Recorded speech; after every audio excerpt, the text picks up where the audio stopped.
zasiahlo, celú ju zasypalo a tak, že len hlava jej trčala. A potom proste ostatní sa nič nestalo a iba tú kožu zachraňovali, vysiahli a neskôr to skončilo. Ale aj tak akože prežila tento útok. Takže teraz ide tu pani Panáčová prečítať tú udalosť, ktorá je zapísaná v kronike, čo sa stalo v tom auguste v roku 1944. Tichučko teraz. Rok 1944 bol veľmi rušný, hlavne preto, že takmer každý deň vo veľkých mestách leteli nad obcov anglicko-americké lietadlá. Tieto pravidelne lietali.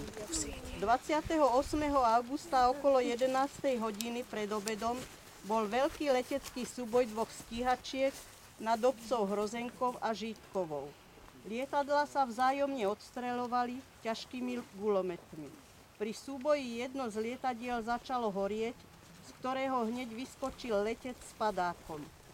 Pilot letec dopadol na území našej obce asi 200 metrov níže Lipníkov, z miesta sa však nepohol, lebo mal streľbou guľometu zlomenú nohu pod kolenom. Bol odvezený do našej obce, odkiaľ sanitkou do Trenčianskej nemocnice, kde svojmu zraneniu za 2 dní podľahol. Horiace lietadlo spadlo na osade Žítkova, letec bol asi 20 alebo 22-ročný Nemec šľachtického rodu. Druhé útočiace lietadlo bolo nám neznámeho pôvodu. Dňa 7. septembra havarovalo jedno ťažké americké lietadlo, z neho vyskočila 7-členná posádka s padákmi. Horiace lietadlo dopadlo v lese nad vilu Antostále, pri horiacom lietadle zhorel aj jeden člen posádky, asi 15 metrov od lietadla. Jeden člen dopadol na našom území, tam na padáku, druhý deň prišiel pred obedom bosý do obce. Idúc do dediny, mnoho ľudí ho videlo, nemohol sa dohovoriť, nebolo ho možné ukryť pred Nemcami, prevzali ho žandári. Dňa 16. septembra 1944 jedno anglicko-americké lietadlo núdzovo zhodilo 4 ťažké bomby, dopadli na poliach nad Slatinou, to je tuto, pri Svetom Michalovi. Ľuďom, ktorí na okolí robili, sa nikomu nič nestalo, až na to, že ostali na chvíľu od výbuchu a dymu omráčení. Po bombách ostali na poliach 4 až 6 metrov hlboké jamy, ktoré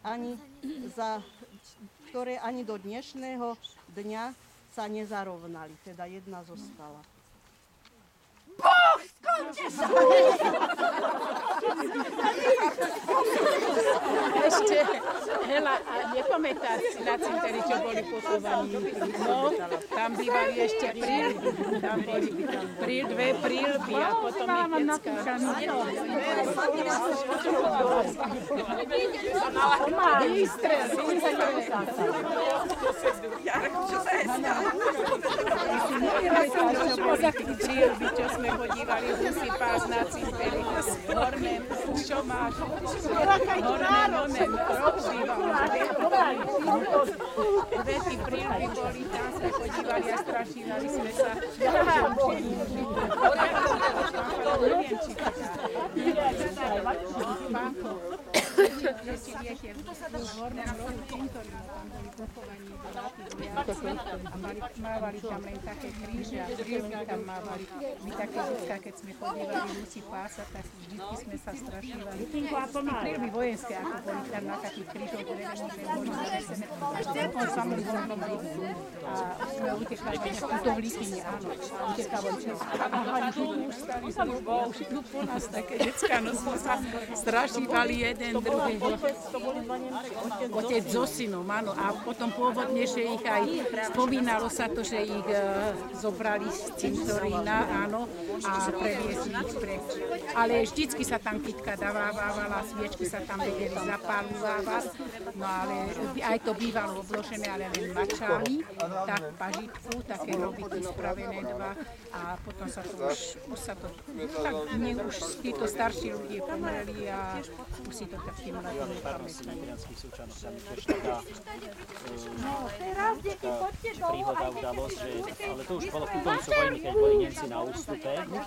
No, ono takí tí mladíci, takí nerozvážni, oni vyhrali sme.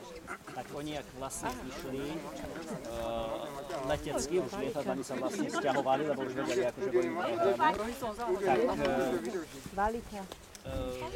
vypálili ako poni po tých lietadlách. No ale úplne to bola taká provokácia, zbytočná. No a čože, oni keď, akože keby im dali pokoj, oni nechajú. Áno, išli preč. Oni potom obkrúžili a oni mali dobrú techniku, oni pekne zamerali 14 tam.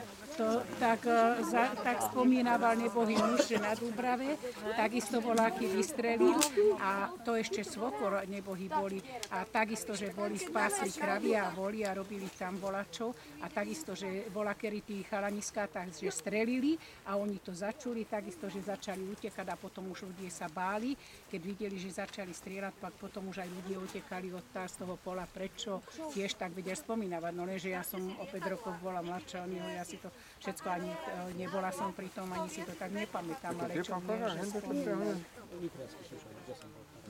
Tam bola potom taká časť cintorína, kde ich pochovali, tiež tak na takom osobitnom úseku. A potom mnohých si prišli zobrať, ako exhumovali, ale niektorí tam zostali. A viem, že raz som tam jednu tak pani od nás, no z bývalej, zo susednej dediny z Močežíc stretol a ona tam mala